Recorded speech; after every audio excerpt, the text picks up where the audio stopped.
We are ready to go.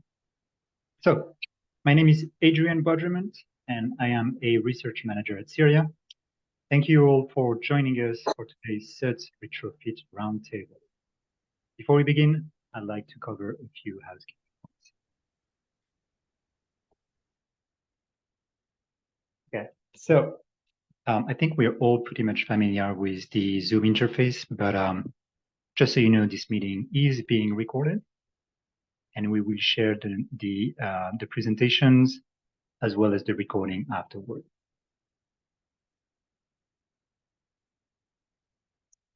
You are all in listen mode only.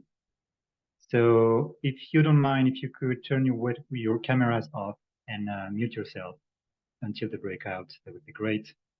If you want to communicate with us or with the speakers, please send a chat message. So you should have the chat box on your screen.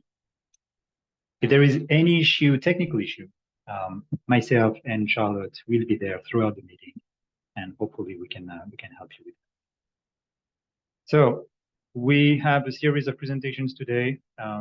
They will be short, and this is by design. If you have questions, please add them to the chat box. That will be really useful. And if you could specify before your question or which main theme the question is addressed to, that would be great. So for example, retrofit strategy, skills, large scale, water quality, and maintenance are the key themes of this conference. We have a speaker assigned to one of each. So if you could start your question with those headers, that would be great. If you want to share resources, the chat box is also the place to do so. At some point, we will have some audience polls. So you should see those pop up on your screen. And then please don't hesitate to share your views with the hashtags that you can see on screen, and we aim to finish at 4 p.m. All right. Yeah, here are the hashtags for you to reference what you were learning, what you were hearing through this conversation. Do not hesitate. So I would like to mention that I'm really thrilled that this is a collaborative event. It's shared with the catchment-based approach, SciWEM, and Syria and susdrain. So we are all striving to improve the knowledge and experience in everything sustainable water management throughout the industry. So this is really great to get together and to put this event for you all.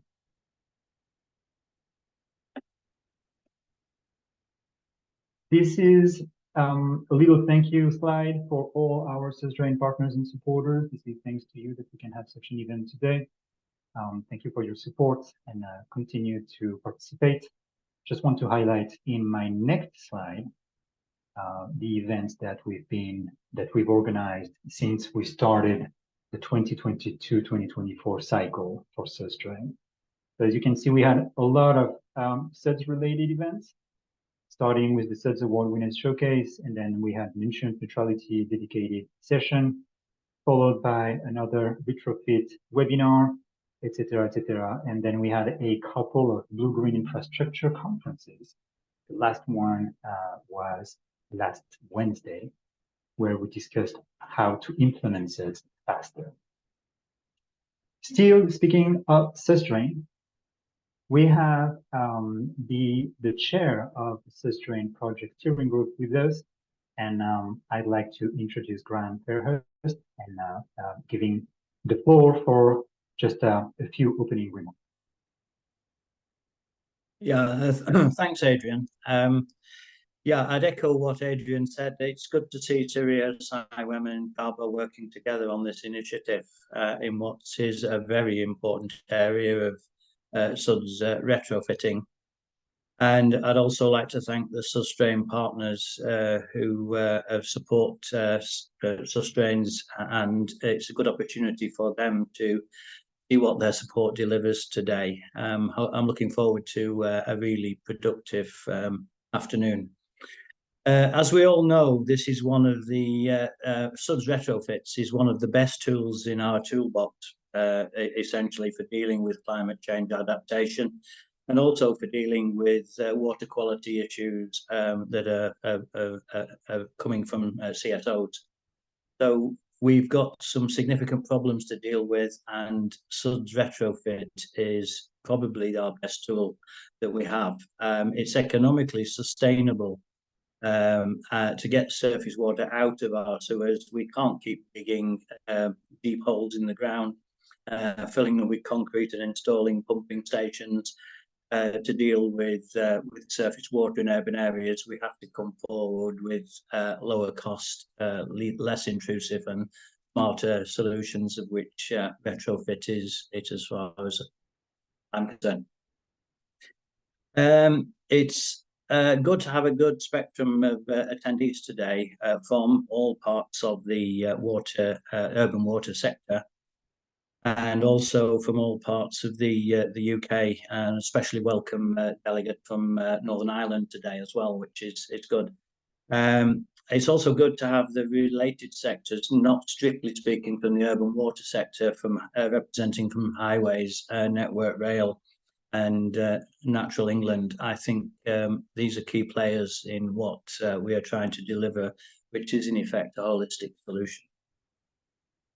I'd just like to mention two things that I think really need to go hand in hand with SuDS retrofits. I'm sure these will be part and parcel of our debate this afternoon, but I feel I do need to mention that there are two themes which basically parallel SuDS retrofits and secure that it's sound delivery. And one of those is good surface water management planning to create the context for delivering good, efficient, effective SuDS retrofits. And the other is that Schedule 3 SuDS adoption. I feel it's really important that this also creates a parallel path for the adoption of retrofits, as well as it does will do, hopefully, for SuDS in new developments. Syria also already have done some good work in relation to SuDS retrofit delivery.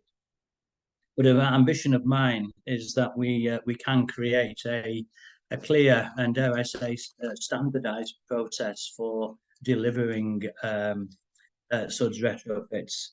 And I hope that'll be part and parcel of our discussions this afternoon. So I'm looking forward to a really good session, and welcome everybody. Thank you so much, Graham. All right, now I would like to introduce you to our chair for this webinar, Ian Titherington, Senior Policy Advisor with the theme of Sustainable Drainage at Welsh Government. Ian, the floor is yours. Thank you, Adrian, and Pnawn da, good afternoon, everyone. I really welcome this opportunity to bring all these experts together to talk about something I care passionately about, SuDS retrofit. What is today about? susdrain, Carbon and Simon are collaborating in this event to support the nations in the UK in sharing and learning. The outline aims of the roundtable this afternoon, a series of short presentations will be set the scene for discussion on what should be included in a national strategy for retrofitting surface water management. Our experts will discuss the challenges and opportunities for retrofit SuDS based on audience questions. Key outcomes from discussion will feed into a proposition for a national strategy. So ideally, we want to understand our needs for two key areas, training and guidance.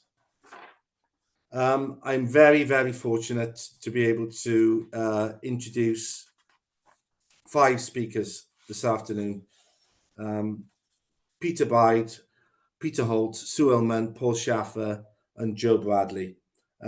Peter Bide is the chair of a catchment-based approach urban water group. Paul Schaffer is Director of Innovation and Delivery for SciWem. Peter Holt is Associate Blue-Green Infrastructure Business Leader in Arup.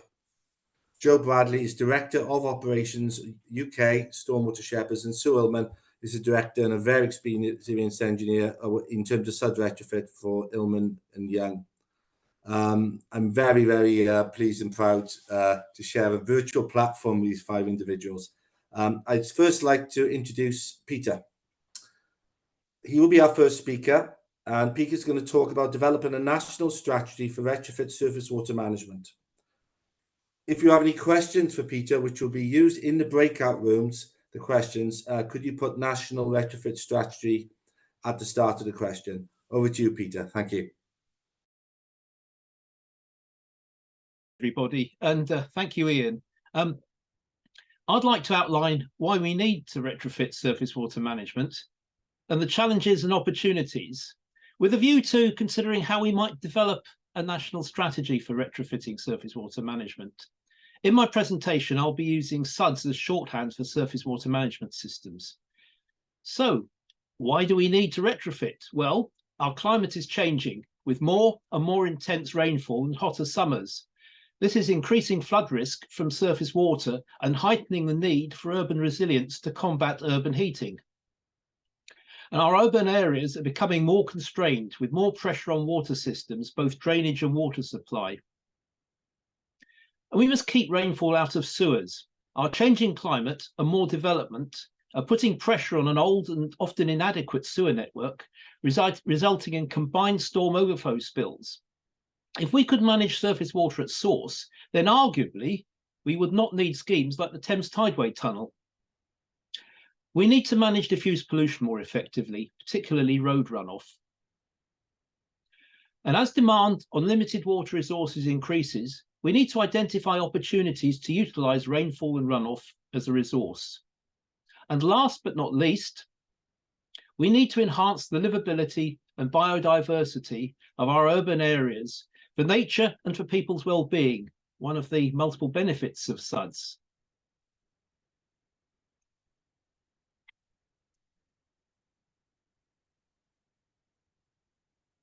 So what are we talking about? Well, we're talking about all scales of SuDS, from the individual building and plot level right up to the sub-catchment catchment level.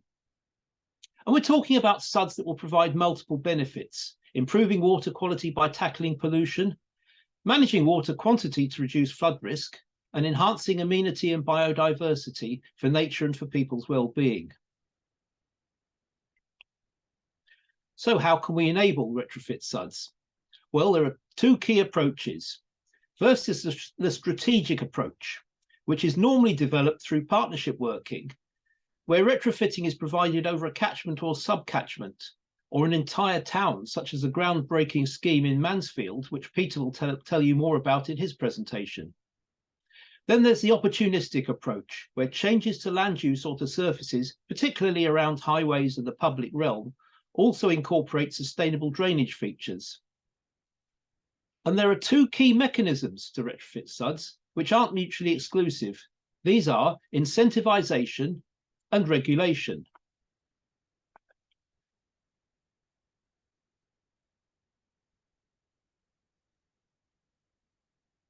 So let's look at incentivisation first. There are 3 main ways to incentivise retrofitting SuDS. Arguably, the most important is financial incentivisation, basically saving money. SuDS can provide the required outcomes at less cost, or better outcomes for the same cost. It's getting more for less. It lends itself to partnership working and is at its most effective where different partners, each with resources to offer, are getting the multiple benefits. Developers, water companies, and local authorities can all benefit. A classic example is the major house builder doing a large development on a brownfield site. By contributing a 7-figure sum to the restoration of a derelict public park immediately upstream, the developer makes a lot more money, as the increased amenity of the park and the reduction in flood risk that the SuDS in the park provides means that the housing units on the development can be sold at a premium. Changing behaviour is potentially really powerful, but very difficult to do. We can't make people change behaviour, but they might adopt more sustainable ways if we can show them a good reason to do so. A mantra of the Urban Water Group is You can't make them do it, but you can make them want to do it. Changing behaviour is more applicable to individual properties. As an example, I've installed a susdrain in my garden, which keeps all the rain falling on my Victorian property and half of next door's within the property boundary and supplies all my garden watering needs. I save £30 a year on my water bill by not paying a surface water charge, but this is hardly a financial incentive as the materials cost a lot more than that.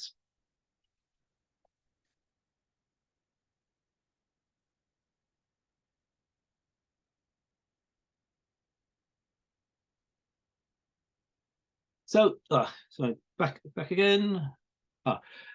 So let's look at regulation.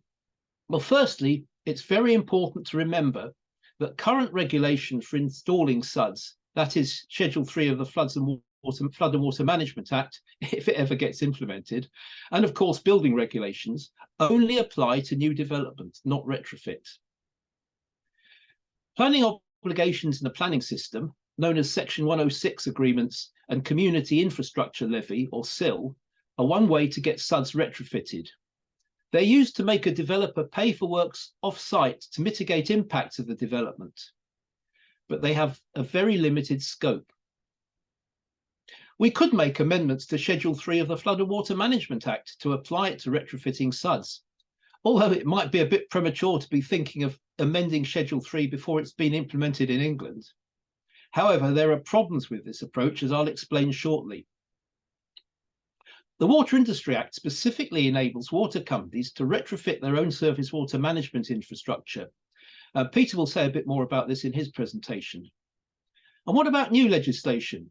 Well, it's difficult to see what might work given the rules for new regulation, which I'll explain now.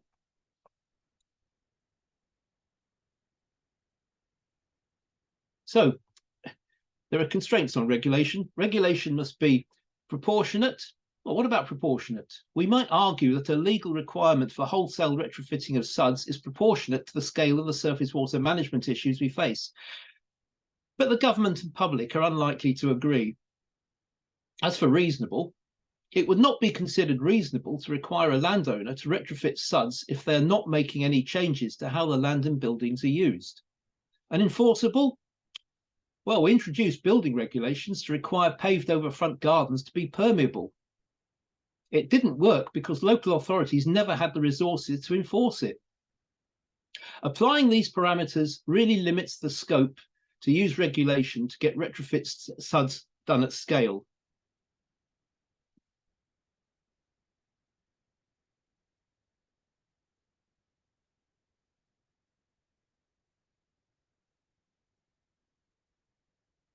So looking at these, the possible regulatory mechanisms that I described earlier again, to be proportionate and reasonable, planning obligations can only relate to the immediate impacts of the new development. That's why they're so limited in scope. And amending Schedule 3 to require SuDS to be retrofitted would be neither legally proportionate or reasonable. It is also arguably unenforceable. And it's difficult to envisage how any new legislation to retrofit SuDS could be proportionate or reasonable, and how could we enforce it?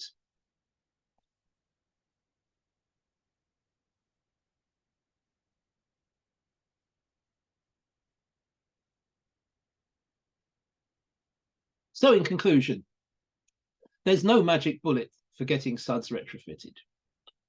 Doesn't mean we shouldn't try, and there are good ways of doing it, but we must realise that both incentivisation and regulation have their limitations and drawbacks, and opportunities for effective regulation are very limited. I think what we need to look at is financial incentivisation. It probably offers the most effective mechanism to get surface water management systems in place at scale. So now it's over to you. We need to think how we can develop this into a national retrofit strategy. Thank you.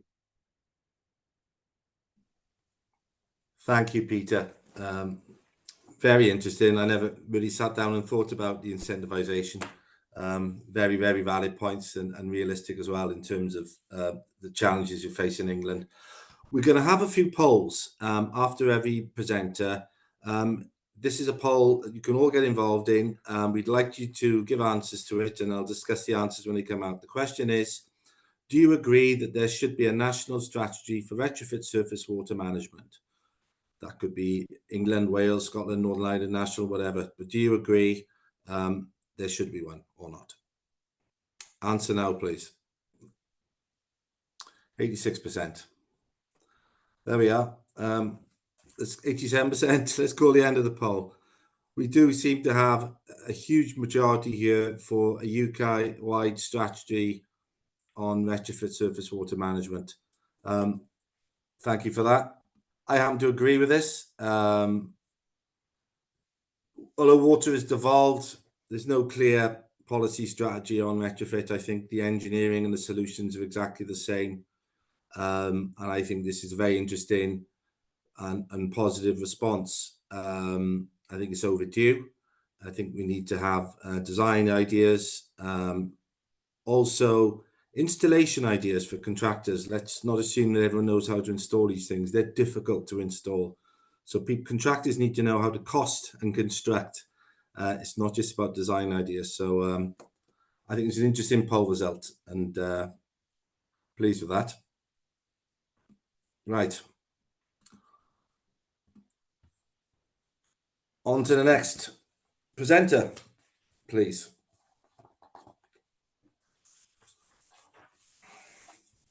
Great. Thanks, thanks, Ian, and also thank you to Kaba and Syria for collaborating on this. So I suppose really what I'd like to start with is a little bit of an anecdote, really. About 10 years ago, I gave a presentation to CIWEM bemoaning the lack of greenery and opportunities for delivering sustainable drainage in where I was brought up as a child in northeast London, Edmonton and Enfield. And when I recently go back there to visit, lots of things have changed. Many of the areas where I thought there should be sustainable drainage to be delivered are now built over, but actually within 10 minutes I can see loads of rain gardens and SuDS along active travel routes in terms of cycle lanes, and I can also within 10 minutes I can start a SuDS tour that takes me from a park to a number of streets to a number of commercial areas where I've got rain gardens going. And I remember having conversations with the people at Enfield 10-15 years ago, and they're just saying, how do we get started? And what they've been able to do is undertake training and also develop those skills that were required in terms of developing a vision, getting champions motivated, and also ensuring that highways are brought in. And now highways are automatically thinking about sustainable drainage options in roundabouts and in active learning. So things are moving. It's not all doom and gloom. And I'd say actually the examples of getting good SuDS in retrofitting are easier to find than they are in new build. But one thing is key is that the challenges around recruitment and retention tend to focus around the opportunities for funding and investment. And with the recent business plans that have gone in from the water company, over the next 5-year planning period, there's nearly £100 billion been spent by the water companies on water and sewage infrastructure going forward. And there's 30,000 people that are required to take that forward.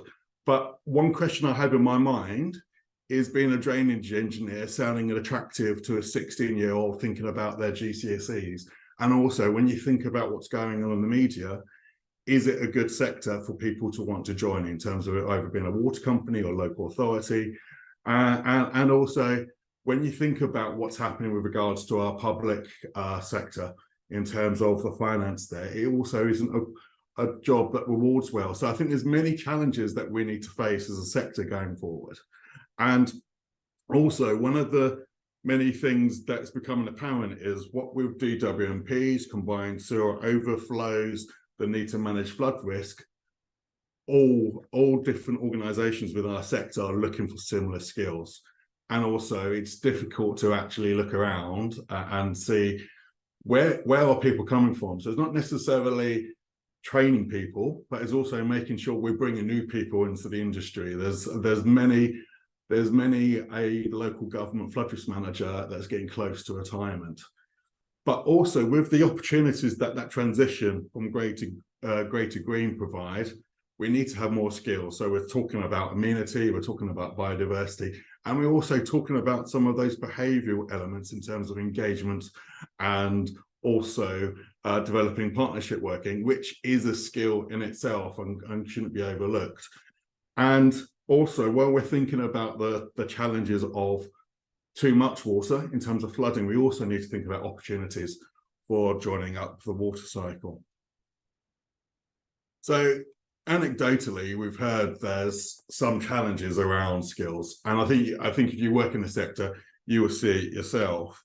And we've been involved in a number of different projects to look at garnering some evidence about this, because we understand that we need to take things forward, and evidence is only the thing that we can really build on approaches and strategies. So last summer, we undertook a surface water management review, which was based really on risk management authorities involved in surface water management. Of the responses, a large majority of those were from local government. And we're really quite keen to look at some of the opportunities and challenges around collaboration, funding, capacity and skills. And it was commissioned by the Association of SuDS Authorities and the local government SEO Technical Advisory Group. And as well as the responses to the surveys, we also undertook a number of focus group discussions. And also earlier part of this year, we were part of a WSP-led team providing some intelligence to DEFRA around the SuD skills and training requirements for the implementation of Schedule 3, looking at the availability of professionals and the skills and knowledge for SuDS delivery. So we got just over 200 responses, and that was split between those approving SuDS, which are likely to be county councils, and also those developers and practitioners that will have to follow the standards going forward. So if we start off first with our surface water management review, understandably, there were more challenges than there were opportunities that came to mind, but where those opportunities were delivered, it was down to the professionalism and enthusiasm of individuals. And to some extent, I don't think you can necessarily train that and provide that in training as an element of aptitude, and also making sure there's a shared understanding of passion.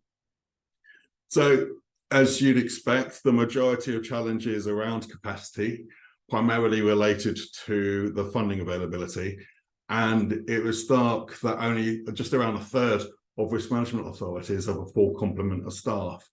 And also there's a significant challenge about recruitment and retention of RMAs. And I think you can see that 75% of RMAs find it challenging to fill posts. And you can see that when you go onto LinkedIn, that there's a steady trickle of people going towards consultancies. And as a result, RMAs are recruiting less experienced candidates and then providing on-the-job training, which in many ways is increasing some of the challenges they're facing. And also, it's quite disheartening to understand that just over half have enough skills in their RMA to take things forward. They're looking for skills now with regards to meeting challenges around retrofitting, Schedule 3 around amenity, biodiversity, looking at ways to inspect and also enforce. And whilst some of the opportunities to overcome these challenges around skills primarily focus on funding, they also recognise there's a greater role for training and for that training to be accredited. So there's opportunities for on-the-job training and also developing shared resources, and also delivering training courses that vary between short to 1 day virtual or face-to-face training, and also e-learning. So there's an opportunity for people to get access to affordable training that they can do when it suits them going forward.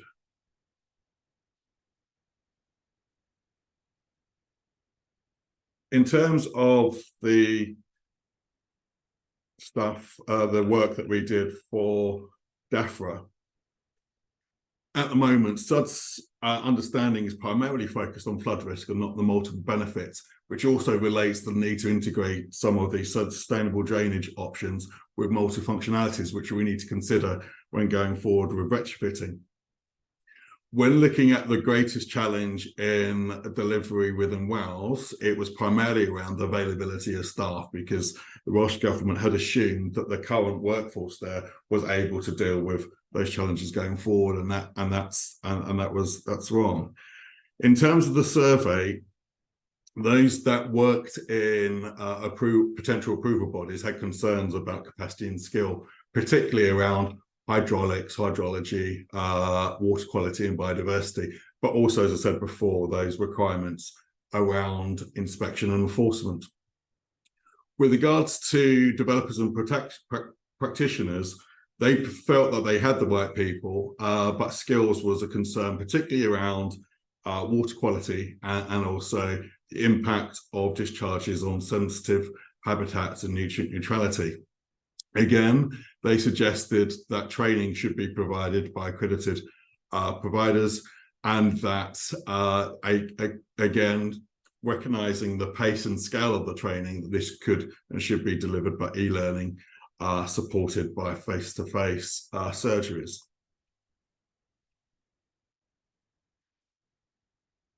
So what do we know? I think the benefits of retrofitting are understood, and if you go onto the susdrain website, there's far more examples of retrofit than there are new build.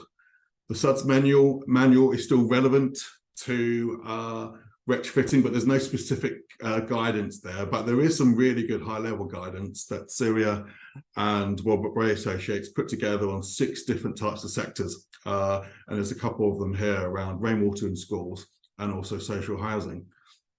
As I said before, it's not just the technical challenges of delivering retrofitting that we need to consider. We need to think about the behavioural challenges of working in partnership and also finding the funds to make these projects go forward.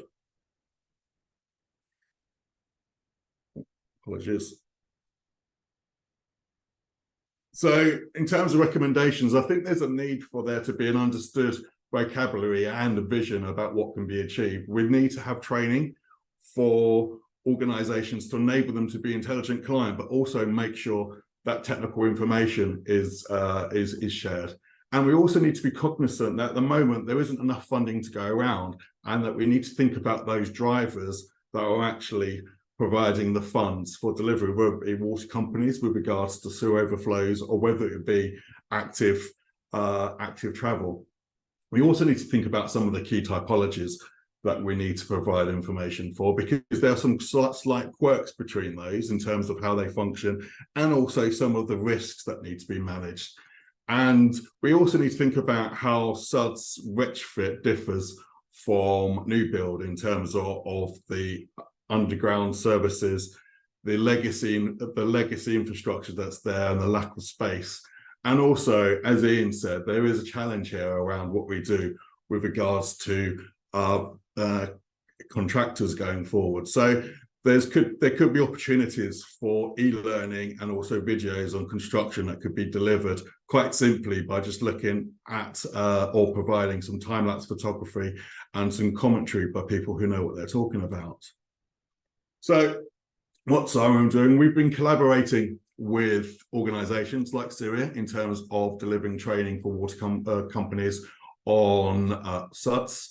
And we've also been working with our panel. So this week we've got nearly 250 people coming to Birmingham for the Urban Drainage Group conference, where there'll be increasing content on retrofitting. And likewise, we've also, over the last couple of years, delivering training days that have had about 300 to 400 people participate in that.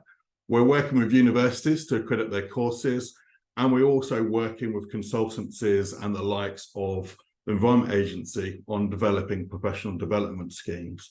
And going forward, we're developing at the moment training courses on partnership working and also SuDS retrofitting, and we're continuing to look at what we can do to support retrofitting going forward, and broader skills challenge around nature-based solutions. So if you are interested or want to learn more, please do email me on that address there.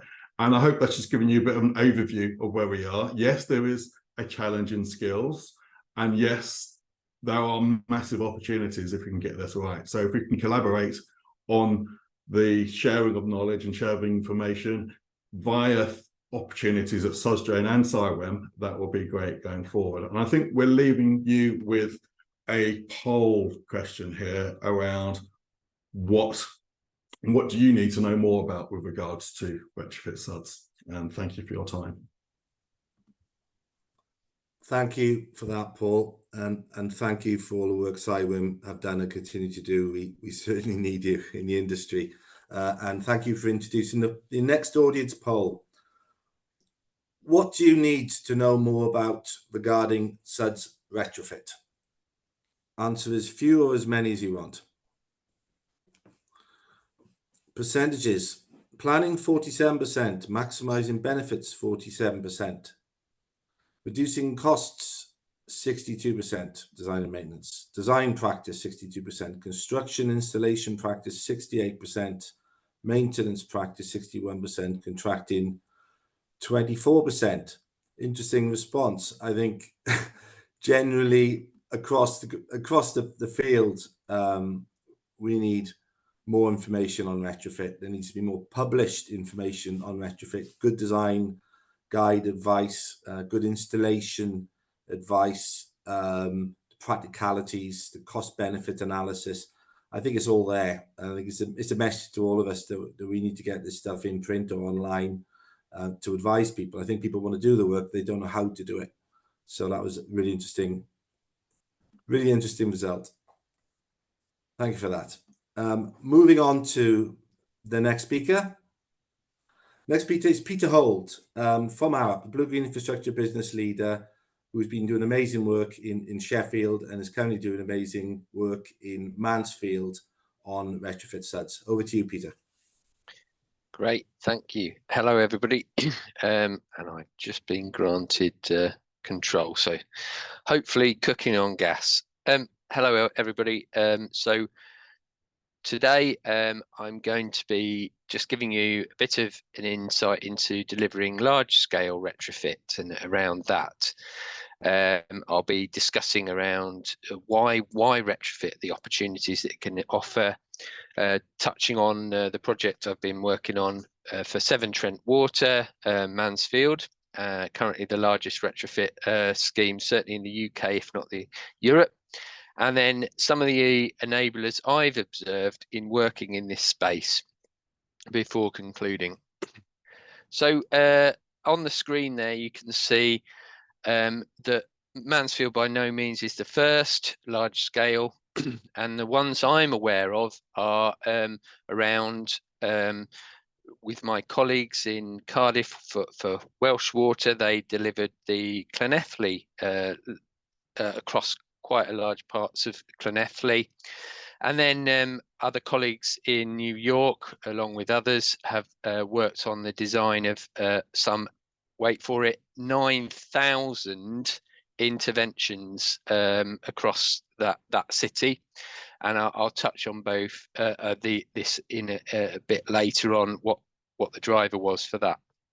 So certainly we're not the first to go ahead, but certainly why retrofit? So what are the opportunities? So obviously we're talking about SuDS and blue-green infrastructure, and multiple benefits for those. Probably many of you on the call are well aware of those, and obviously delivering large scale gives that multiplication for the multiple benefits across a place or a town that just can, with the sheer large scale of it, can really start to generate some change, such as city cooling, increased benefits for urban biodiversity. The screenshot there is in Sheffield with the Greater Green, microplastic removal, a large proportion of the microplastics are from tyres, etc., etc. And obviously flood mitigation, and hopefully, ready for Joe's talk later, the more we can do this, the more we can start to clean up some of the water, get into our watercourses. So moving on to a project I've had a privilege of working on for Severn Trent.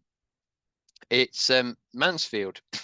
For those of you not familiar or from outside the UK, Manchester's up there at the top left with Liverpool as well. There's Sheffield and Nottingham, and Mansfield's in between Sheffield and Nottingham in England. It's a town of 90,000 people. Water.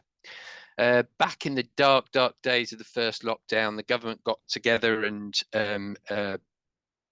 drove this opportunity for water companies to respond to the crisis with a green economic recovery. And they would release investment opportunity for schemes that met their criteria, calling for greener and better. And Severn Trent asked us to help them prepare a business case for the whole town, Retrofit SuDS, to help reduce flooding across the town, help reduce the flood risk, and reduce CSO spills to the river. Severn Trent were successful, hence why I'm able to talk to you today, and they were given the opportunity to invest 76 million plus 9 million was required from partnership funding. So a really significant investment there from permitted from Ofwat. The drivers were predominantly volume, so quantity in the 4 pillars of SuDS, and that is using network equivalent storage that would otherwise have gone into, say, below ground oversized pipes or tanks, but had to be delivered in SuDS, and I'll come on to what types in a second, to reduce flood risk and reduce storm overflow spills. So it was awarded in June 2021, and crucially, construction completion had to be done by March 2025. So from a pretty almost standing start, well, certainly a standing start in Mansfield, to construction completion in under 4 years is a pretty impressive feat, and Severn Trent are going for it, and I'm pleased to report that construction is already happening, of which you might see a few examples in these photos. So it was lovely because we were able to help with shaping the business case, and the interventions that we proposed forwards, Severn Trent proposed forwards to Ofwat were bioswales and detention basins, street or verge rain gardens, through to rainwater downpipe planters or tree pits, and then also permeable paving. So the permeable paving, the tree pit, there are 2 examples that have already been built, and the others are horsing ahead, as they say. So then this is needing to be thousands of interventions across the whole of the town, and I'll come on to a bit more of that in a minute. Maintenance and adoption, it's quite key because we were able to help flag up the rights that the UK water companies have already under the Water Industry Act. Namely, section 114A and 115 have been the key ones for Severn Trent's work in Mansfield for the powers to lay, and that's released the ability for them to own their vast majority of these interventions, and thus with ownership and the like, they have the ability to keep maintaining into the future. Real game changer there. Similar happening in Wales.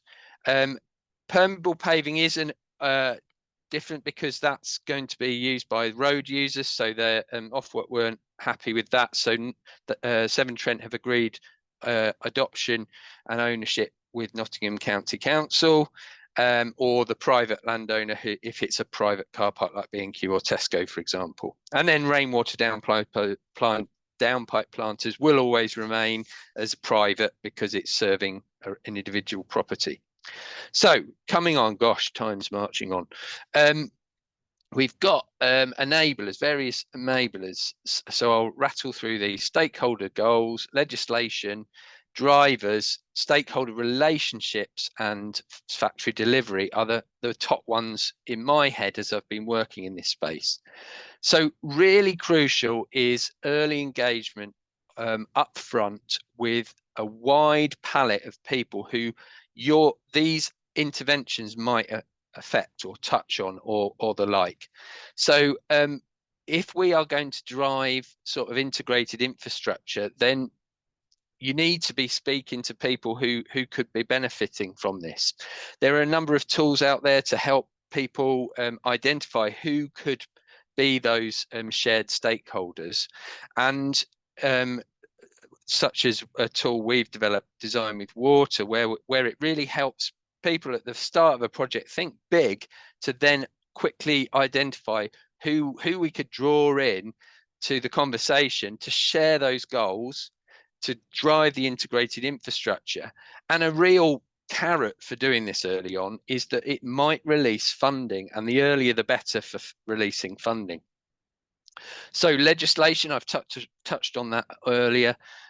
Once you've got joint stakeholders on board, you can then start to identify appropriate legislative powers. So with Severn Trent, that was a fairly set thing, but you might be working on a project where it's active travel or it's biodiversity, and there might be other powers where the ownership sits more naturally with that. SuDS in schools, for instance, it makes sense that actually maybe the Department for Education or the local authority own them.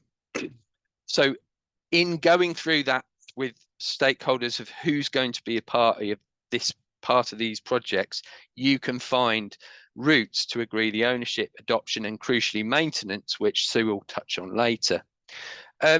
So going on, once you have started to identify this, know your drivers. Severn Trent, it was volume, that 58,000 meters cubed. New York, it was to reduce CSO spills by taking all the water away from sewers for parts of the town through rain gardens and infiltrate into the ground. Again, volume. But in other schemes, it could be quality that might be the driver, WFD, etc. Biodiversity net gain starts to make an appearance these days, and active travels, etc. And often these drivers are linked to the funding. Once you've got that, you definitely need buy-in from stakeholders who will help to deliver the project. And the earlier the better. So with councils, get your high-level people involved, be that the political side or the CEO side, because that will help the officers who you might be working with day to day to do their jobs and support you. Highways Authority, key part of that to help them, and buried utility companies, sit down with them. In example, we've worked on a scheme where, you know, we had to sit down with each of them, explain what the plan was, but don't make it overly complex. Fundamentally, with a rain garden, you're reinstating a verge, and utilities are easier to maintain if they're in a verge. And then through to the landowners or users that might be on there, but getting that buy-in is crucial. So finally, we're delivering thousands of these interventions. It's important that you have an efficient way of delivering standard design templates, obviously leaving some space for some flexibility to cope with the inevitable unknowns when you hit site, but working towards an efficient design, survey, approvals, and construction process, or factory delivery as we sort of term it. Right, I think I'm nearly done and I'm way over time, my apologies. But in conclusion, here, a picture of the town centre of Mansfield there, where they've now finished constructing the town centre interventions. This is the Memorial Gardens. It's doable. Large-scale retrofit is needed to help with the many challenges of our society, population increase, etc., etc. New build won't solve it on its own. We can't rely on just the new build legislation. It needs retrofit to really help drive improvements. And it has been and is being done, as the photo shows. And my apologies, I've overshot. Ian. That was brilliant. Thank you, Peter. You left out Greener Grangetown. You lot in Arab did that as well. There were too many to mention. Too many. You are quite right, Greener Grangetown and others. And others, yeah. Well, thank you, Peter, for that presentation. We have another audience poll. Here's the question. Here are the answers. If any of you say no, I'll be very disappointed. So I'll be watching out. Do you agree that retrofit SuDS should be widely implemented? The answers are yes, as part of a national strategy. Yes, opportunistically. Mixed approach. No, and don't know. Please fire away. Let's look at the results. 90%. Yes, as part of a national strategy, 61%. Yes, opportunistically, 11%. Mixed approach, 28%. 0% for no and 0% for don't know. Thank you. Marvelous. Really interesting. A national strategy approach and a mixed approach, I think, possibly, which is probably what a national strategy approach will be. But thank you for the responses to that poll. It's very, very interesting in terms of a direction that the industry needs to go, and one I very, very much welcome. Right. I shall not touch the buttons to remove the poll list. I'm being told off. I'd like to introduce the next speaker this afternoon, who is the one and only Joe Bradley. Joe. Thanks, Ian. Yeah, thank you very much, everybody, for having me. I need to wait a moment till Susan gives me the control of the screen.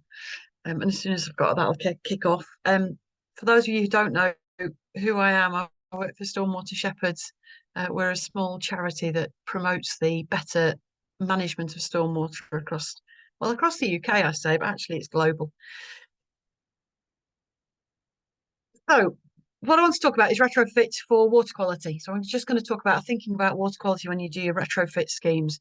So the first important thing to remember is that retrofitting SuDS is fab, and and we have to keep doing it. And I sometimes hear people saying, well, what about water quality? I'm worried about water quality. I don't know how to manage water quality. Don't get too hung up on it, because 99% of the time, these surfaces that we are talking about for retrofit SuDS, so Mansfield Town Centre, the nice suburban streets of Greener Grangetown, Llanelli, places like that, the surfaces have low to medium risk of pollution. They're residential developments, they're low traffic roads, they're parks, and they're pedestrian areas outside health service centres. The risk of pollution is low, and the fact that you are retrofitting SuDS and taking stormwater potentially out of combined sewers or out of sewer infrastructures is good. It's good for the planet, it's good for the environment, and it's good for water quality. So don't get too hung up on water quality with your SuDS design if you're dealing with low and medium risk surfaces. So just be courageous. Put your big brave pants on and do it anyway, because it will deliver improvements. The principles to remember are that if you Ian's having a go at me for saying that Grangetown isn't suburban. I apologise. So if you're thinking about your SuDS design, your retrofit SuDS design, remember to focus on natural processes. So as long as you've got soil horizons, the opportunity for microorganisms to do their thing,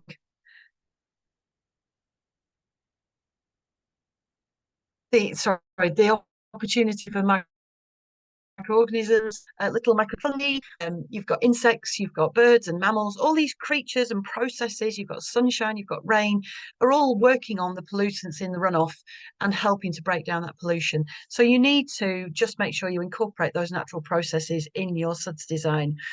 The other thing you need to do is spread the pollution out as far as you possibly can. So lots of over the edge drainage when you can, nice big SuDS with big surface areas, and the opportunity for the pollutants to be spread out. Try not to have any SuDS devices where the pollution comes in one end and then travels down that SuDS device, because all that happens then is that the pollution gets concentrated at the point of entry, and so you don't necessarily get proper distribution of the pollution. So this is Sheffield again. I apologise to Ian. I have got some lovely photographs of Greener Grangetown, but this just it gives a lovely example of having that over the edge drainage, large surface area of bioremediation zone serving a similar area of hard surface. So you've got a great proportion of green surface to deliver that pollution control. You've got a good depth of very aerobic engineered soil horizons for the microorganisms to get jiggy at the surface.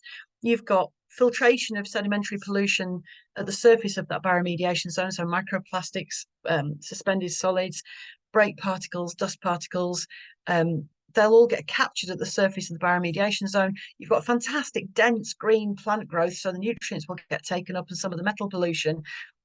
You've got sunshine, you've got rain, you've got all those natural processes going on.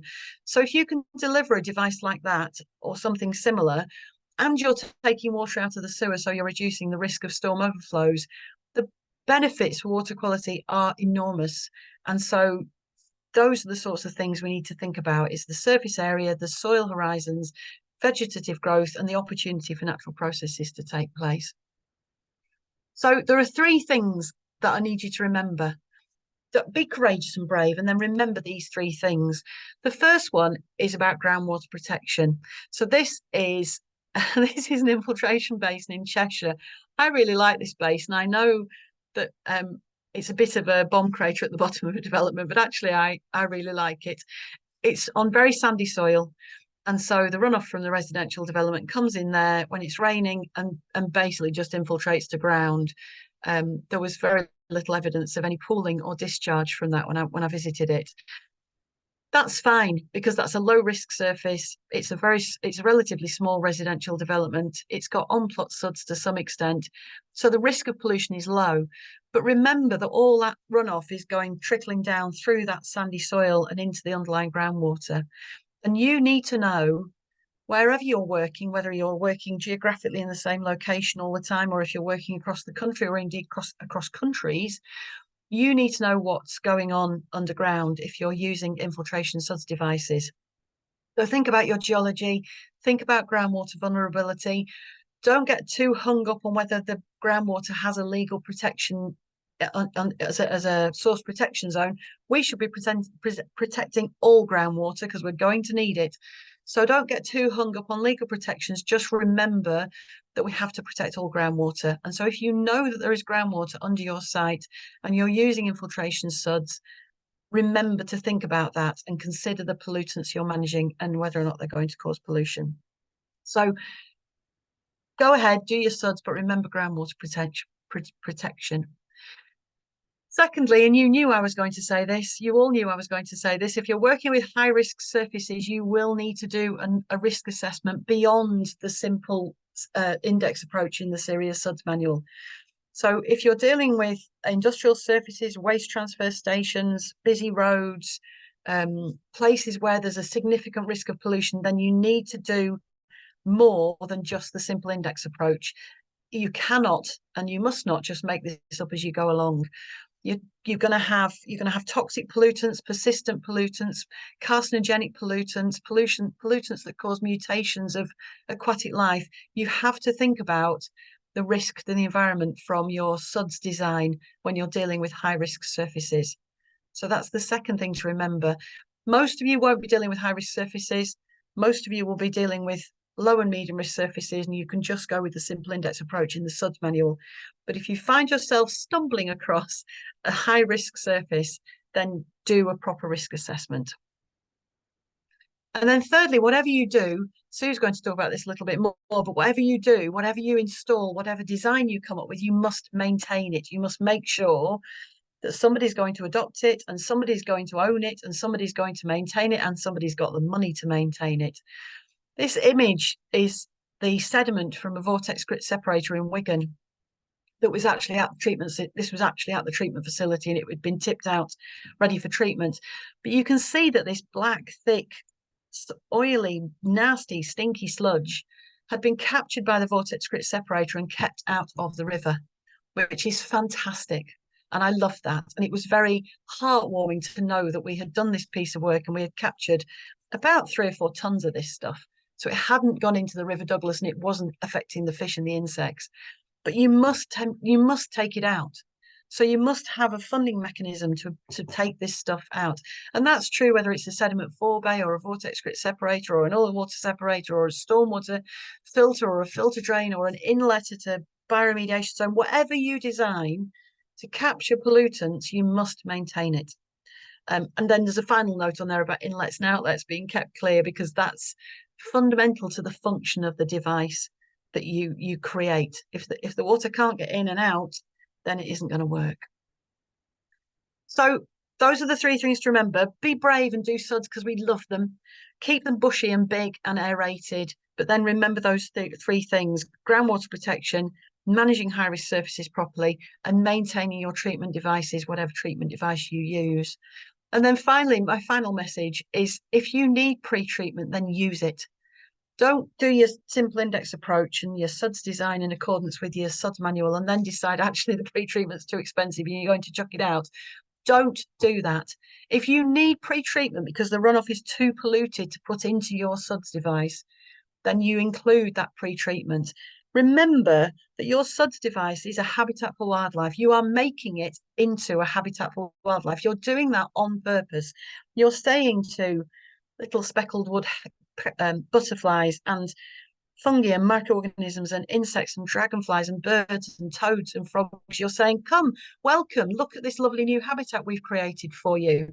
Do not then poison it, because it's pointless, isn't it? What is the point of creating a habitat for wildlife and then poisoning it? So if you need pre-treatment, include it. And if you include it, maintain it. And I think that's it. Sorry, I didn't mean to shout at you. I promise. Thank you, Ian.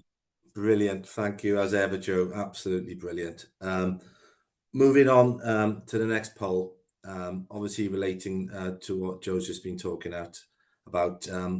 What is your main water quality concern? Nutrients, road runoff, storm overflows, emerging pollutants, all the above, or don't know?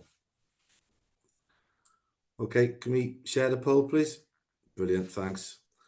All the above, 63%, followed by road runoff, 16%, storm overflows, 11%, then nutrients, 5%, emerging pollutants, 3%, and don't know, 2%. Interesting. All the above, I think, is a good answer. I'm glad to see it wasn't 90% storm overflows. Road runoff being a fairly high one, so welcome as well. So it's a interesting results. Thank you again, Joe, for your presentation. Thank you. Next presenter, please. Sue Ullman. Sue will be talking about the very, very, very important issue of retrofit maintenance. Sue, please crack on. Thank you. Good afternoon, everybody. Very pleased to be here. And if I could have the first slide. Lovely.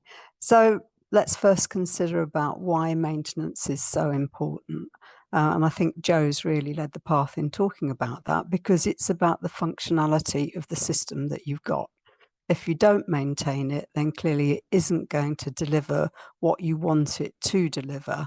And these things are really important. So, you know, the things we talk about in terms of the 4 pillars of SuDS, quality, quantity, amenity, and biodiversity, really encapsulate what it is that we're wanting to maintain in good condition so that it's going to deliver what we wish. So I think the aspect of amenity is a fairly straightforward one. You know, having well-designed SuDS that are attractive, that people enjoy and value, is a really important way of engaging with that community and helping them to understand what SuDS are and what they can do to help protect their environment. Clearly, maximising the water quality improvements is one of the fundamental parts of SuDS. And the fact that it does have this extraordinary ability to actually manage or to lock up all of the nasties that we get out of our surface water, whether that's hydrocarbons or any of the other things that are there, and that not only can they in some instances just hold them back, but they can, like with hydrocarbons, metabolize them. So really important, because we do have, you know, significant water quality problems, and from surface water runoff, it can be quite extreme, as Joe was showing. And then obviously delivering biodiversity outcomes. And so, you know, there's a big emphasis on that now, and that's something that really can give a boost to the fact that we want to deliver SuDS comprehensively. So the fact that we've got biodiversity net gain, it just adds to the importance of SuDS, and it's a good way to increase biodiversity by combining those two things together.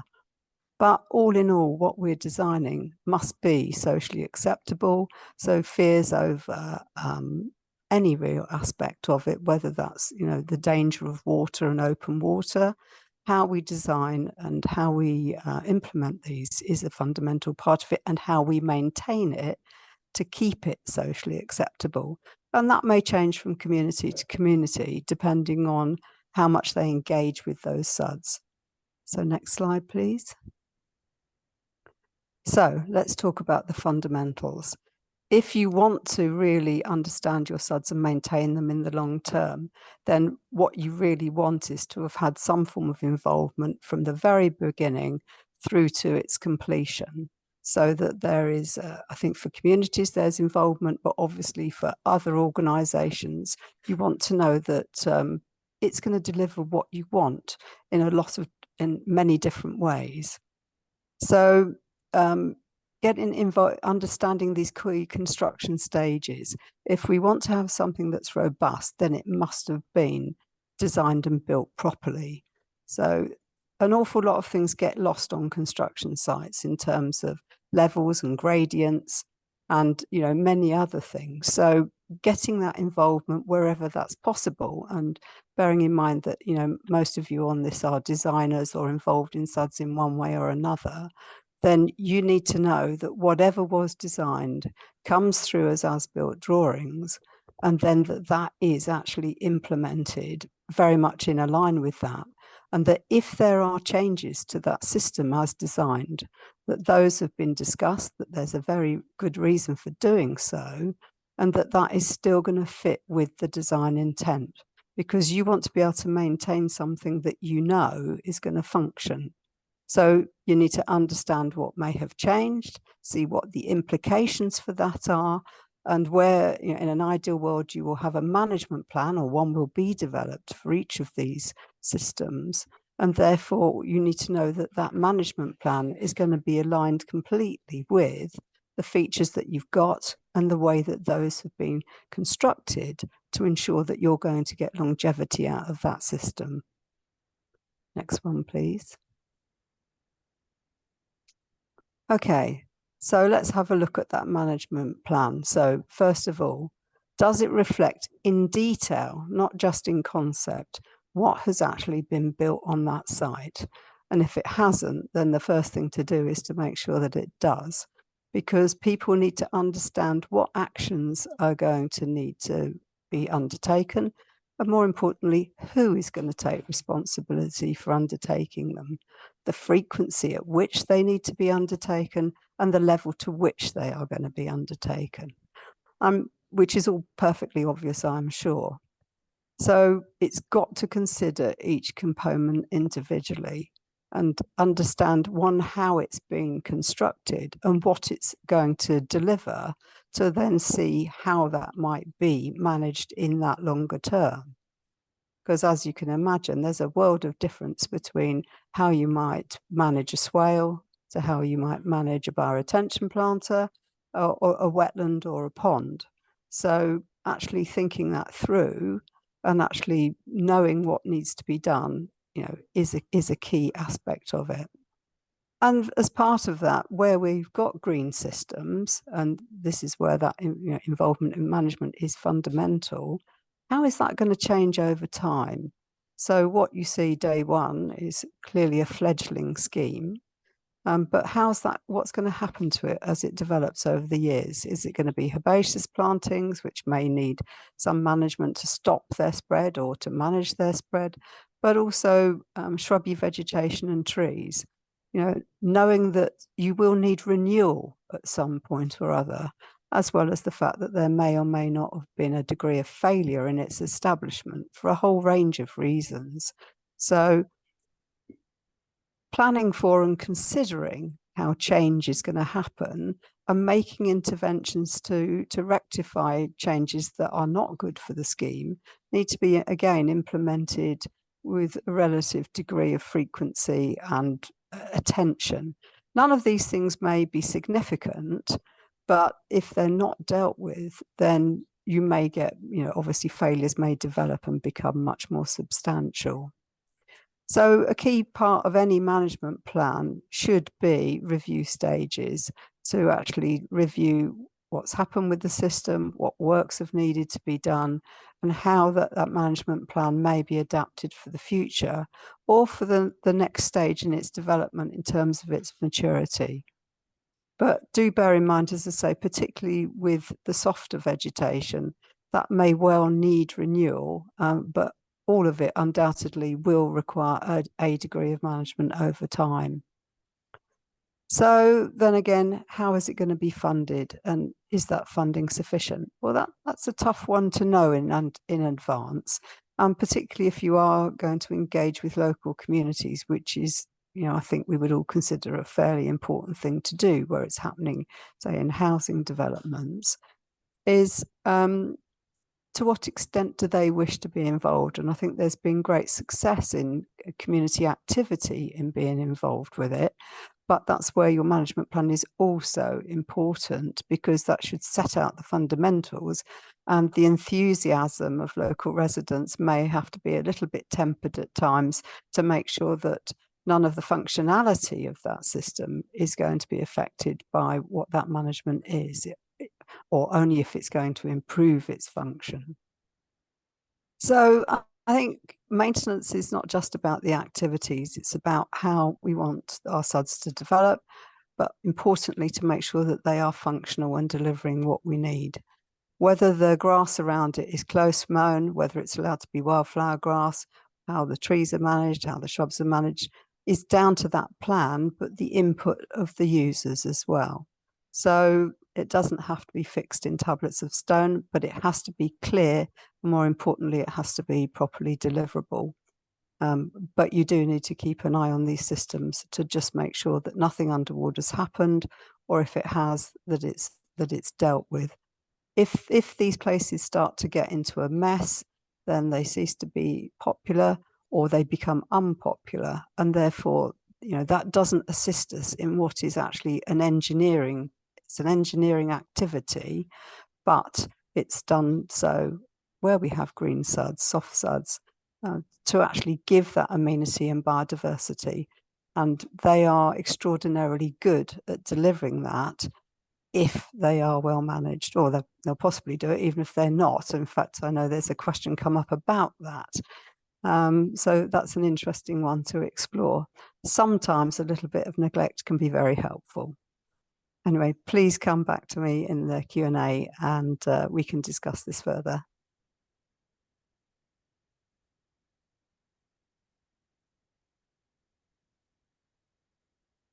Thank you, Sue, for that.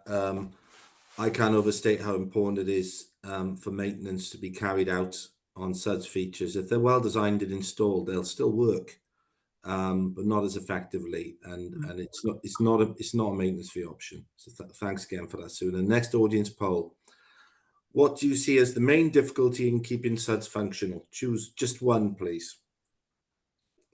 Give a little bit longer. Sadly, I think I would say.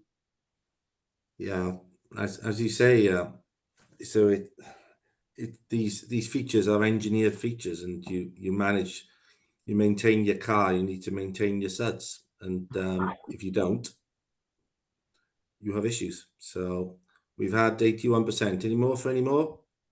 No, about that level. Yeah. If you close the poll, thank you. Share results. 61% lack of maintenance. Very clear message there. 19% lack of adoption. Interesting. 16% incorrect installation. 2% lack of public acceptance, and 2% don't know. So there's three clear lines here: lack of maintenance, lack of adoption, and incorrect installation. I must admit I've got experience of all three, sometimes in the same scheme. So you're spot on. We've obviously got some industry experts in the room today. So thank you for responding to that, Paul. And thank you again, Sue, for your presentation. It's great to have people with so much experience on this work. It's brilliant. Right, we've had all our presenters. What we're going to do now is have a short comfort break. When you come back for the comfort break, and please come back, we're going to have breakout rooms on the 5 issues. So Peter Bide will be chairing on National Retrofit Strategy, Paul Schaffer on skill needs for retrofit, Peter Holt, large scale retrofit, Joe Bradley, retrofit for water quality, and Sue Ullman on retrofit maintenance. So we shall be, everyone is back from the little break. I believe you can join the breakout rooms. You should have had an invite. If not, if you go on the more, click on Zoom, and there's breakout rooms option in there, and you have a choice of what rooms. So I hope that follows. Hello everyone. We should all be returning from the various breakout rooms that were set up. Apologies we didn't have any longer, but we've already had a couple of hours at a time this afternoon.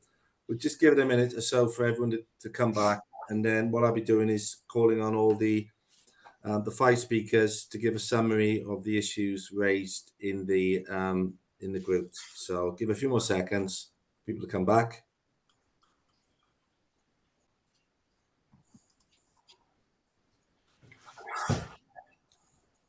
If I can start with Peter Bide. Is Peter available? Yes. Brilliant, Peter. Could you do a little bit talking about what was discussed in your breakout room, please? Right.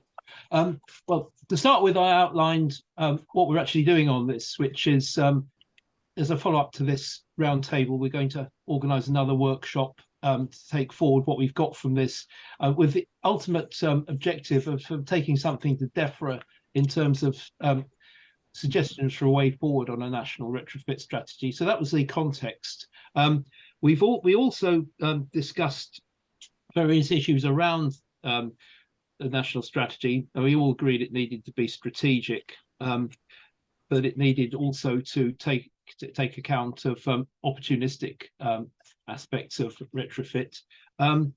We talked about using SABs from Schedule 3 to adopt retrofit, as well as just SuDS from new build. We talked about highways authorities and opportunities for possibly using highways manuals to get a more take up of retrofit SuDS in highway improvements and things like that. Generally, the group, my breakout group, about half the group agreed that it would probably be a good idea to get DEFRA or the Environment Agency to take responsibility, or at least to oversee a national strategy. We didn't get time to explore what people thought was an alternative for ownership of a national strategy. That's something that I'd like to explore in the future. And also, I think about half the group agreed again with my proposal that I thought probably the best opportunity for developing a national strategy was using incentivization. But again, I would like to have taken the discussion forward and found out what the other half of the group thought were the better ways of actually taking forward a national strategy. So a lot of unanswered questions, but a very good starting point. And thank you very much to my breakout group. That's brilliant. Thank you for that, Peter. There's clearly a message coming through on the national strategy. Thank you again. If I could ask Paul to have a quick talk about his breakout group conclusions, please. Thank you, Paul.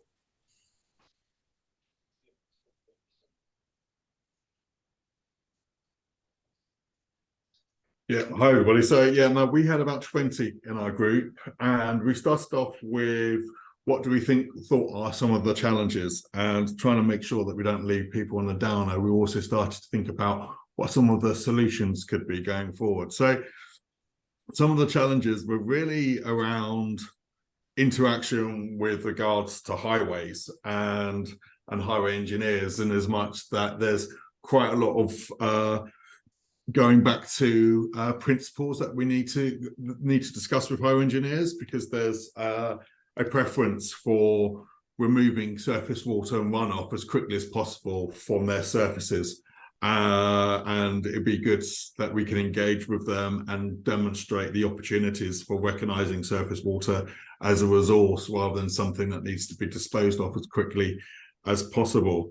And in many ways, there's also the recognition that highways provides a really fantastic opportunity to manage some of the greatest sources of surface water runoff.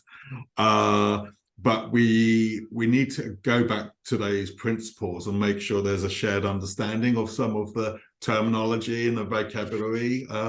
Their focus around on gully pots and gullies versus inlets and inlet design means that we need to help them along that transition. And similarly, there's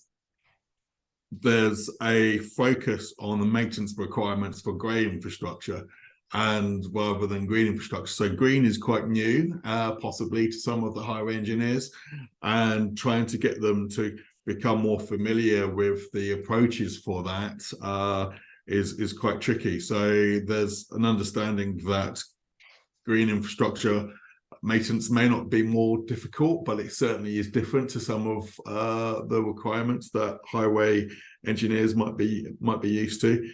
And I think that one of the challenges is also recognizing that transitioning from grey to green requires different skill sets.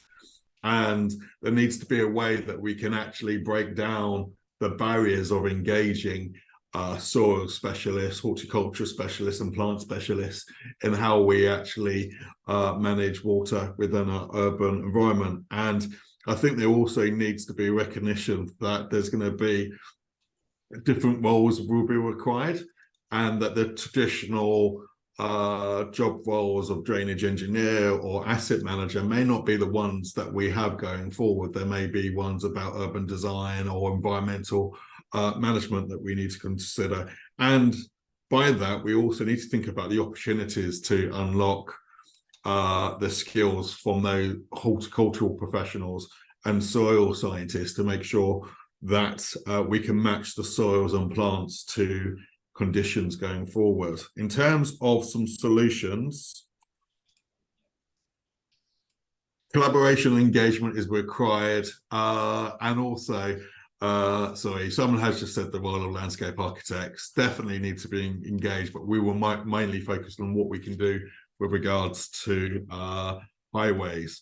And I think there's also about trying to do what we can to promote the profile of SuDS as an attractive profession for people to join, and the fact that good teams need to have that collaboration between landscape architects, drainage engineers, civil engineers, community engagement specialists, soil scientists, and ecologists.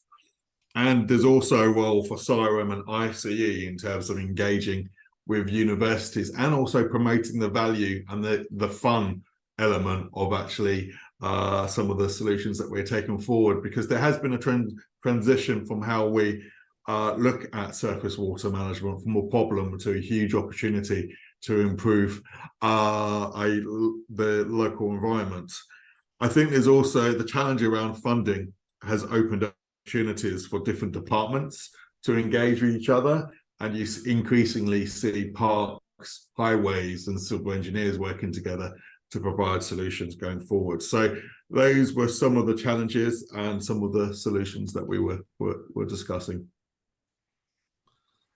That's brilliant, Paul. Thank you. That's a long list, but an important one. Thank you for that.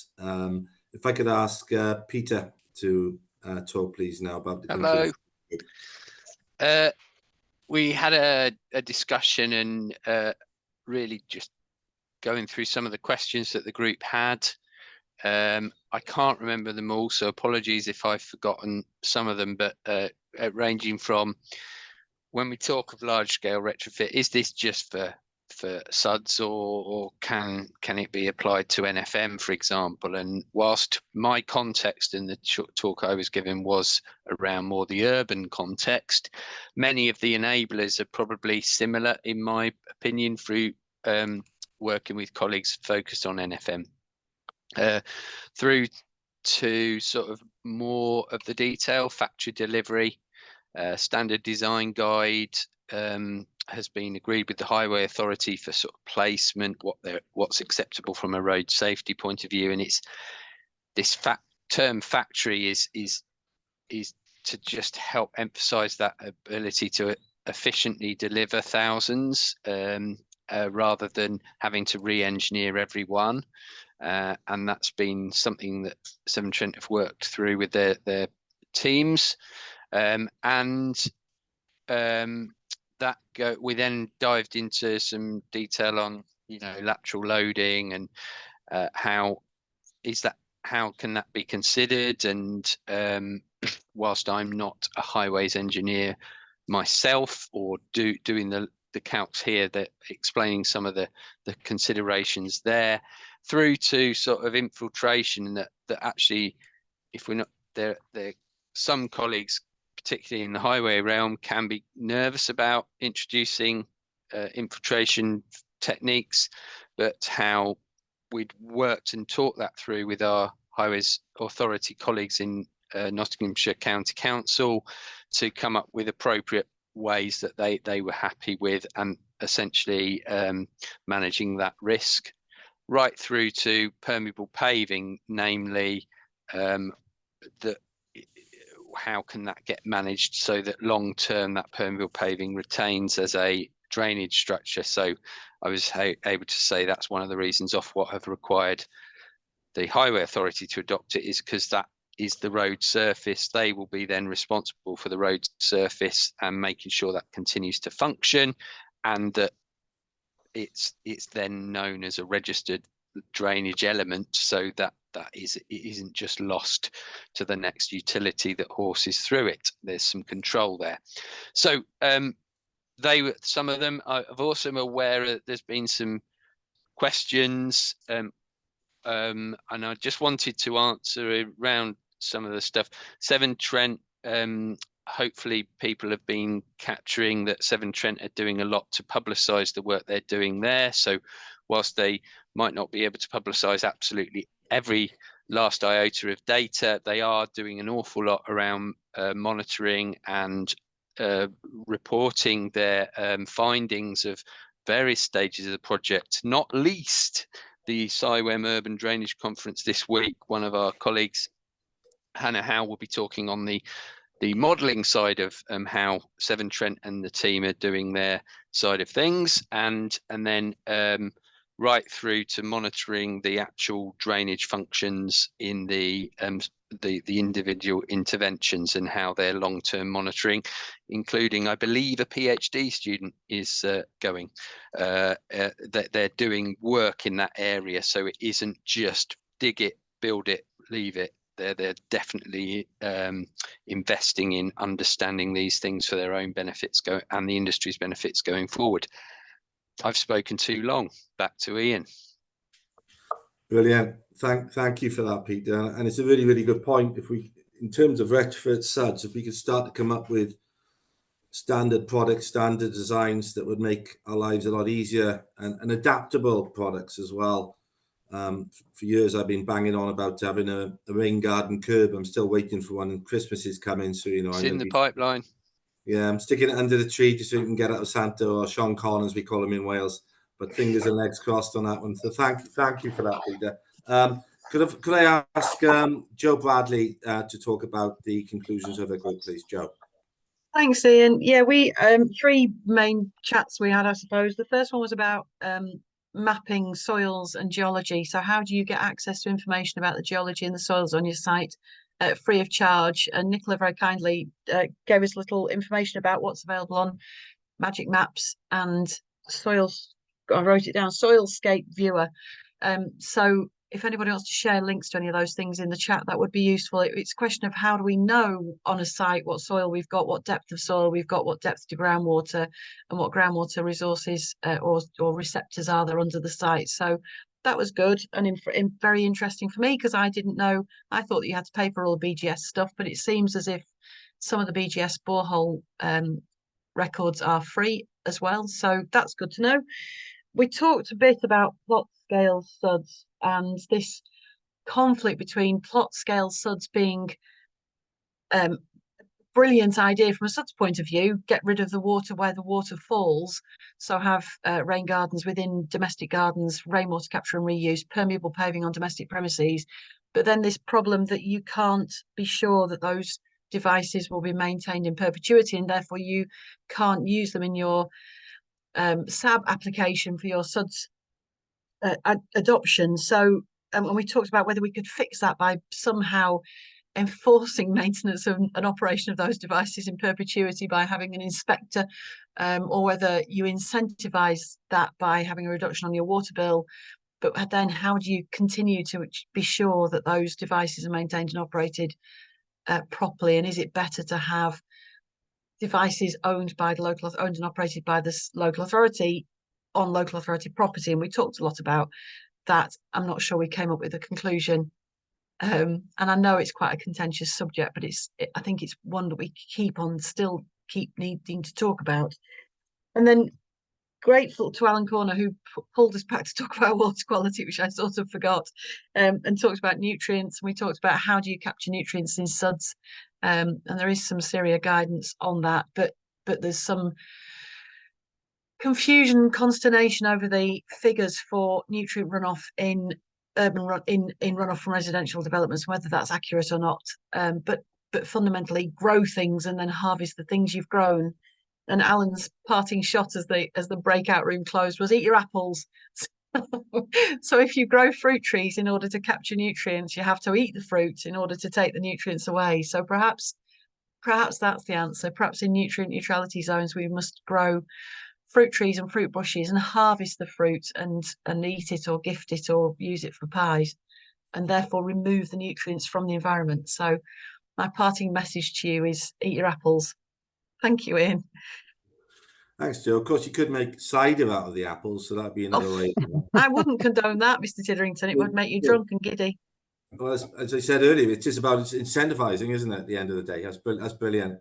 Thanks, Joe. and as a final presenter today, if I could ask Sue to do a quick talk about what came out of the group, please, Sue. Okay, well, we were a small but perfectly formed group, and we're looking at quite specific questions rather than the sort of bigger picture things.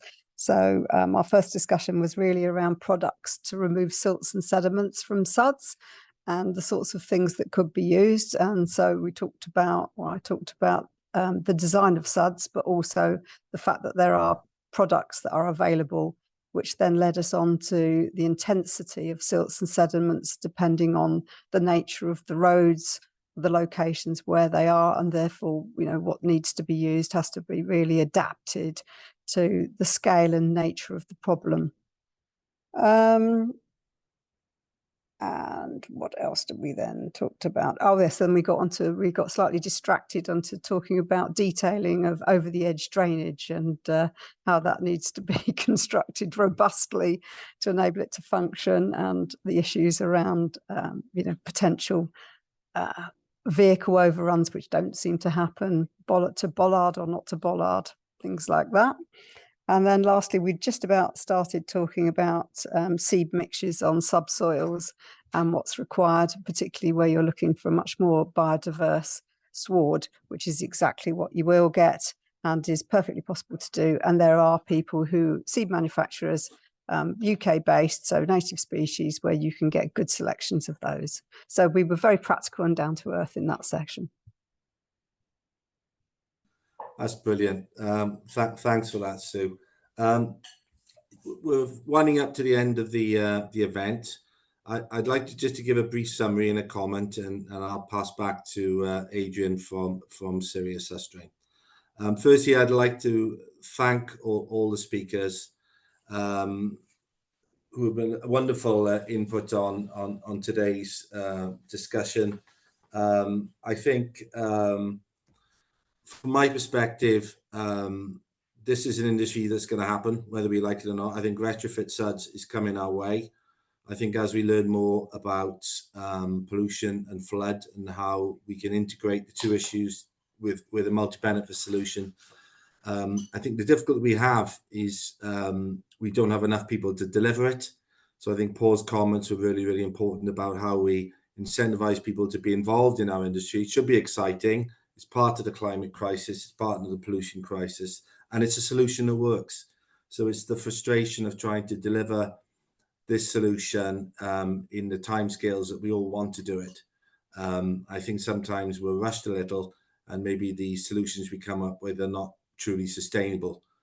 So I'm hoping from today's event, which I want to thank the organisation for putting together, some ideas will grow sustainably, and where we can drive forward as an industry to ensure that the decision makers and the budget holders realise that multi-benefit solutions are the best options predominantly in these situations.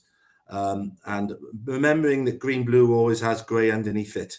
I always describe a rain garden like a swan. It's very elegant on the top and it's kicking like hell underneath. These two things have to work together, which is the importance of landscape architects, ecologists, soil scientists, engineers, all working together to persuade the powers that be that this is the best solution for many, many challenges that we currently face. So if I could, I'll zip up now and I'll ask Adrian to finish the event. Thank you. Thank you so much, Ian, and thank you for the great chairing of this conference this afternoon. Thank you, everybody, for joining. I have a couple comments, closing comments for you. I'm going to try to take control. Here we go. So first of all, there's going to be a follow-up webinar to this one, and it's going to be early 2024, and it will be informed by the findings and the conversations that we had today. So if you want to be involved with this one, drop me a line, and we will, of course, advertise it on social media as soon as, as if it's finalized. It's amazing when we all work together. The amount of information that we've shared today and the insights were absolutely really amazing. So it was really a pleasure to work with SciWEM and catchment-based approach. At susdrain in Syria, we definitely, as I said in the introduction, we have pretty much the same goals, and working together we achieve more. A couple projects that I want to highlight that are of some relevance for you all. So the SuDS manual that we all know and all love, there is an update in the works. So as you know, it's been very heavily used, downloaded more than 100,000 times from many countries, not only the UK, but way beyond. But there's a couple drivers that are pushing us to do this update. One of them, of course, is the implementation of Schedule 3 in England, but we also did a scoping exercise to highlight some of the chapters that we've heard since the last update back in 2016, that we heard that could use an update. So you can see them here. Some of the hydraulics, water quality, amenity, biodiversity, and the barrier or the interaction, let's say, between hybrid smart and green SuDS. And of course, retrofit is a big one as well. So we want to make sure that there's something in the update to that regard. If you want to get involved, please contact me. As for each and every Syria document, we are fundraising through the industry. So this is a great way to input to the document, bring your expertise, and also increase your visibility among your peers, and just being part of the conversation. Another one, Syria Best. This is the benefit estimator tool that it's been existing for many years, but we've redone it, and now it's an online tool. And I invite you to take a look at it. It's a decision support tool that gives you a monetary value for each of the benefits that you have when you compare blue-green infrastructure versus gray or work as usual. Very useful. There's a license to use it, but if you're interested in testing it, please contact me and we can set up a trial for you to see if it fits you.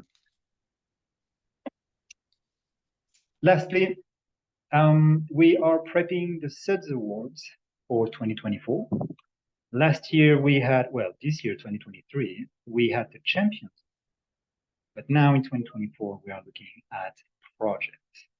So if you have a good SuDS scheme that you think would be worthy of an award, and I'm sure there are, get ready. Here are the dates on the screen. So we will be kicking it off on the 23rd of January. And then we're looking at judging in May and then the award in June. Any information, any details you want to know about it, you can either go to susdrain.org or you can contact me. And with that, I just want to mention that we are going to share the presentations with you, if that's okay with all the presenters. If there are questions that we haven't responded to, we will try to do that and give an answer to you in the upcoming days.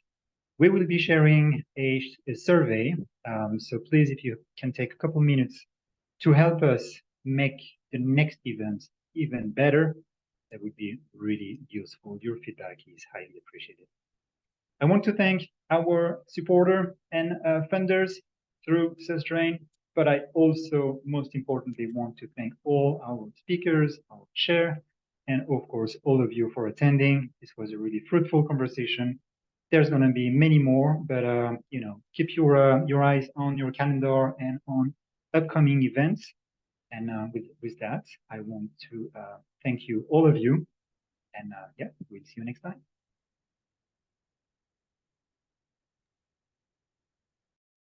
Thanks, guys. Happy Christmas. I can't wait. Everyone. Thanks. Yeah. Happy Christmas. And thanks to everybody who joined today. Yeah, but Yeah. hope you all enjoyed it. Hey, well done to Adrian and the team as well, and Charlie. Brilliant job. Well done. Yep. Thank you. See you all. Cheers. Ta-ra. Bye, everyone.